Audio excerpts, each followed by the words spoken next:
Bonjour, Jean-Christophe Maisonneuve, fondateur de JCM Mental Performance. J'accompagne les sportifs et entrepreneurs à développer leur performance en supprimant la peur d'échouer. Alors, je vous invite d'ores et déjà à cliquer et à vous abonner sur cette chaîne, à liker si vous le souhaitez, mais surtout à vous abonner pour pouvoir recevoir régulièrement les nouveautés de ma chaîne YouTube. Voilà, n'hésitez pas sur la cloche, alors droite, gauche, je sais jamais.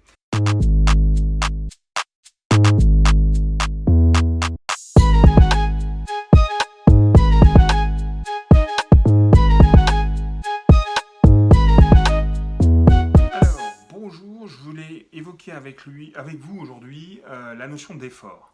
La notion d'effort, se dépasser. Est-ce qu'on apprend dans l'effort? Est-ce qu'on prend du plaisir dans l'effort?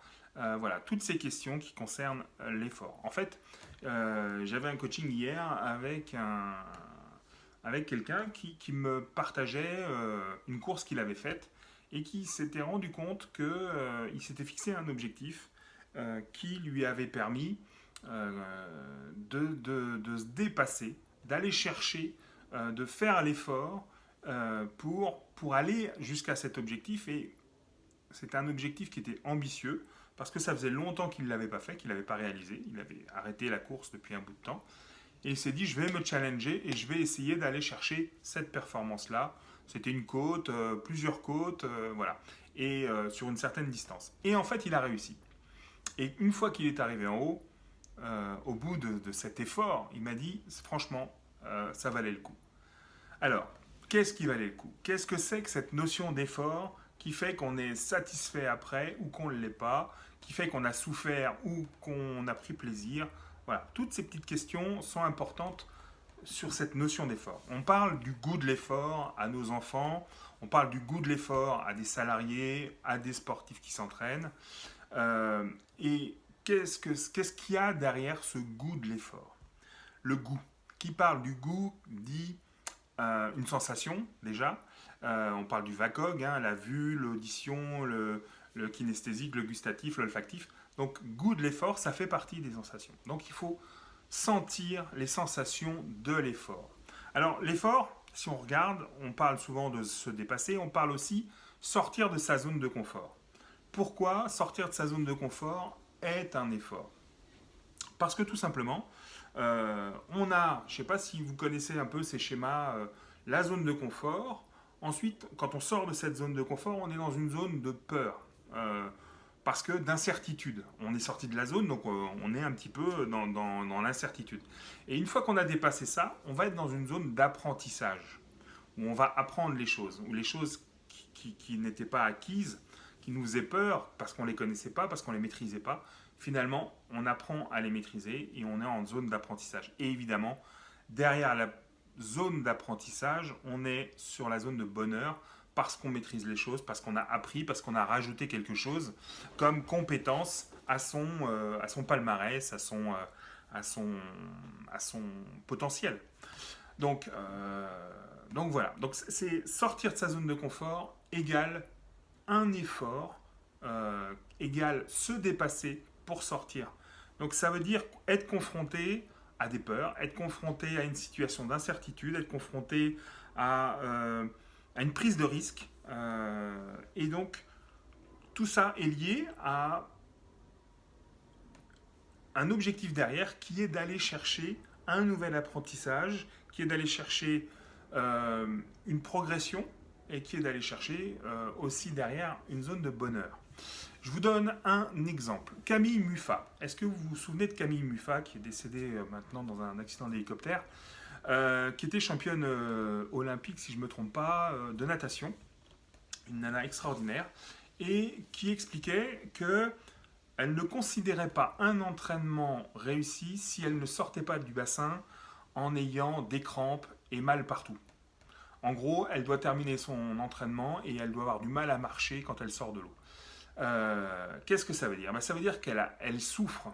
Ça veut dire qu'elle était en souffrance de l'effort qu'elle a fourni pendant l'entraînement. Mais qu'est-ce que ça veut dire derrière? Ça veut dire qu'elle ne s'arrêtait pas tant qu'elle considérait que son entraînement n'était pas bon, tant qu'elle ne souffrait pas. tant que physiquement, les muscles ne lui disaient pas t'en peux plus, tu t'arrêtes. Un autre exemple que je peux vous donner, qui est Arnold Schwarzenegger. Arnold Schwarzenegger, vous connaissez peut-être, Terminator, qui en même temps était sénateur de Californie, je crois. Cet acteur américain, Mister Univers pendant des années. Et il expliquait à l'époque, quand il s'entraînait en muscu, il disait qu'il faisait ses séries, non pas en faisant 5 séries de 20 ou 10 séries de 5, ou peu importe à tel poids, mais ces séries, il les faisait jusqu'à la crampe, jusqu'au moment où le muscle lui dit stop, on arrête. Pourquoi il allait jusque-là Et comme Camille Muffa, pourquoi elle va jusque-là? C'est qu'elle sait que quand le muscle est dans l'effort, quand le muscle dit stop, stop, là on a atteint les limites, elle sait qu'elle est dans les limites. Elle sait qu'elle a atteint le maximum. De la même façon que ce client que j'avais hier me dit, je suis allé au bout de mon effort et j'ai monté cette côte qui met pour moi un objectif hyper élevé. Je me suis déchiré, je me suis fait mal aux genoux, je me suis fait mal aux jambes, mais je suis arrivé en haut.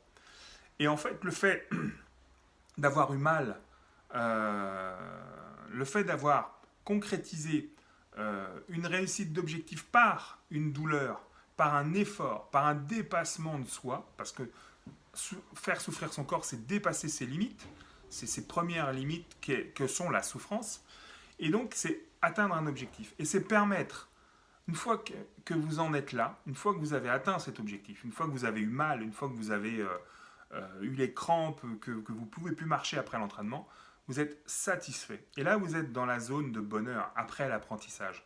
Vous savez que votre corps a appris, vous savez que votre corps, soit il a pris musculairement, soit il a appris il s'est développé de par la puissance et la capacité physique que vous avez développée. Peut-être que l'effort physique que vous avez développé pour atteindre telle distance, ça a été très compliqué. Par contre, le résultat, c'est quoi? Le résultat, c'est que vous êtes renforcé au niveau de votre estime de vous, parce que vous savez que vous pouvez atteindre cet objectif. Vous avez renforcé votre confiance en vous. Vous vous êtes dépassé. Tony Robbins dit, il n'y a de limite que celle que vous vous imposez. Donc si votre objectif, c'est d'être ici, à la 5e marche, et que vous avez l'habitude d'aller sur cette 5e marche, et la limite, c'est la 5e marche. Donc vous n'irez pas sur la 6e. Par contre, si votre limite à vous, c'est la 10e marche, ou la 15e, ou la 20e, bah vous irez plus facilement sur la 5e, 6e, 8e, 10e. Voilà. Donc l'objectif, c'est ça, c'est de se donner des limites qui nous imposent l'effort, qui nous imposent de nous dépasser. Et c'est à partir de ce moment-là qu'on progresse, qu'on apprend et qu'on atteint le bonheur. Parce que les gens qui souffrent sont des gens qui, après cette souffrance, quelque part, sont heureux. Sont heureux d'avoir réussi à dépasser ça. En fait, c'est ça, c'est une espèce de drogue d'addiction. Vous allez chercher toujours plus. Et c'est ce qu'on aimerait que nos enfants connaissent. Le goût de l'effort, pour travailler plus, pour apprendre à l'école, pour se mettre plus longtemps sur un cahier, répéter, etc. Ça fait partie des choses qu'on leur demande. Et c'est cette recherche du bonheur qui passe par l'effort. Voilà, c'était le message principal que j'avais envie de vous passer aujourd'hui. L'effort ne veut pas dire souffrance uniquement pour la souffrance, mais l'effort signifie dépassement de soi qui amène à l'apprentissage et au bonheur. Voilà, c'était ma vidéo. J'ai fait ça pendant les vacances, donc comme ça, je suis tranquille. Elle peut passer aux oubliettes parce que vous êtes en vacances et que l'effort, le goût de l'effort pendant les vacances, c'est pas quelque chose que je vais vous demander. Par contre, je sais que la rentrée derrière, il va falloir remonter les manches et puis se mettre en situation d'effort et de dépassement pour se relancer dans une nouvelle saison. Voilà, c'était Jean-Christophe, JCM Mental Performance. Abonnez-vous, cliquez et je vous dis à bientôt. Au revoir.